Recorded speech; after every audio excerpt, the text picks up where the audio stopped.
कभी ये सोचा है कि एक बहुत पावरफुल नेता हो या फिर एक आम नागरिक, अगर दोनों एक ही जुर्म करें तो उन पर एक ही कानून क्यों लागू होता है? इसकी वजह है हमारे भारतीय संविधान का एक बहुत ही फाउंडेशनल प्रॉमिस, समानता का अधिकार। तो चलिए आज इसी वादे की तह तक चलते हैं। मगर सवाल ये उठता है कि क्या ये वादा हमेशा हकीकत में बदलता है?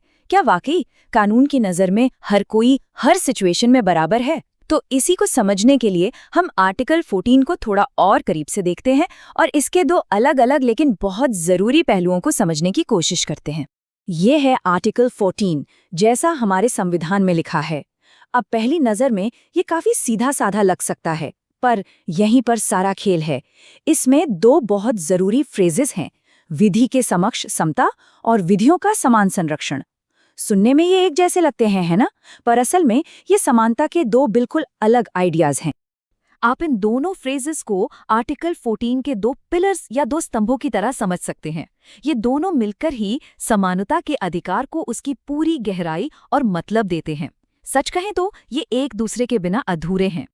ये केबल इन दोनों पिलर्स के बीच का फर्क बहुत अच्छे से दिखाती है। एक विधि के समक्ष समता, जो जर्मनी के वाइमर संविधान से लिया गया है और इसका नेचर नेगेटिव है, और दूसरा विधियों का समान संरक्षण, जो अमेरिकी संविधान से आता है और ये पॉजिटिव है। अब इसका क्या मतलब हुआ, नेगेटिव और पॉजिटिव? चलिए इसी को थोड़ा और आसान करके समझते हैं। तो सबसे पहले बात करते हैं पहले पिलर की, विधि के समक्ष समता। ये कॉन्सेप्ट जर्मनी के संविधान से लिया गया है और ये एक बहुत ही सख्त और साफ नियम सेट करता है। अच्छा, तो इसे नेगेटिव कॉन्सेप्ट क्यों माना जाता है? क्योंकि इसका मेन काम है स्टेट को, यानी सरकार को, किसी को भी स्पेशल ट्रीटमेंट या छूट देने से रोकना। मतलब इसका काम है रोकना। ये सरकार पर एक तरह की पाबंदी लगाता है ताकि कोई भी कानून से ऊपर ना हो सके। देखिए, ये स्लाइड इस सिद्धांत की सीधी और सपाट बात को एकदम साफ करती है। मतलब सीधा और साफ है, एक ऐसा लेवल प्लेइंग फील्ड बनाना जहां कानून ही राजा है, कोई इंसान नहीं। चाहे कोई कितना भी अमीर हो, कितना भी पावरफुल हो, वो उसी कानून के दायरे में आएगा जिसमें एक आम नागरिक आता है। अब बारी है दूसरे पिलर की, विधियों का समान संरक्षण। ये अमेरिकी संविधान से लिया गया एक पॉजिटिव कॉन्सेप्ट है और यहीं पर चीजें और भी इंटरेस्टिंग हो जाती हैं। ये समानता के विचार में एक बहुत जरूरी और बारीक परत जोड़ता है।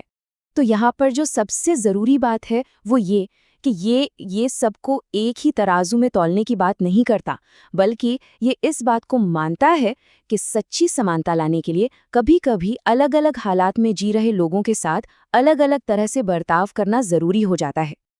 और बस यही वो लॉजिक है जो आरक्षण यानी रिजर्वेशन जैसी पॉलिसीज़ को संवैधानिक आधार देता है। इसका मकसद उन ग्रुप्स को सपोर्ट करना है जो ऐतिहासिक रूप से पीछे रह गए हैं, ताकि उन्हें भी बराबरी का मौका मिल सके। इसे ही पॉजिटिव डिस्क्रिमिनेशन कहते हैं, मतलब बराबरी लाने के लिए किया गया भेदभाव। तो सवाल ये है कि ये इक्वल प्रोटेक्शन का आइडिया असल में हमारे कानून में दिखता कैसे है? ये समानता के आम नियम में कई बहुत ज़रूरी एक्सेप्शंस यानी अपवादों को जन्म देता है। ये टेबल कुछ बहुत बड़े उदाहरण दिखाती है, जैसे महिलाओं और बच्चों के लिए स्पेशल कानून बनाना या SC, ST और OBC के लिए शिक्षा और नौकरियों में आरक्षण। ये सब इसी सिद्धांत पर आधारित हैं कि असली न्याय के लिए कभी-कभी अलग-अलग ग्रुप्स के साथ अलग-अलग तरह से पेश आना पड़ता है। तो आर्टिकल 14 की असली खूबसूरती और ताकत इसी बैलेंस में है।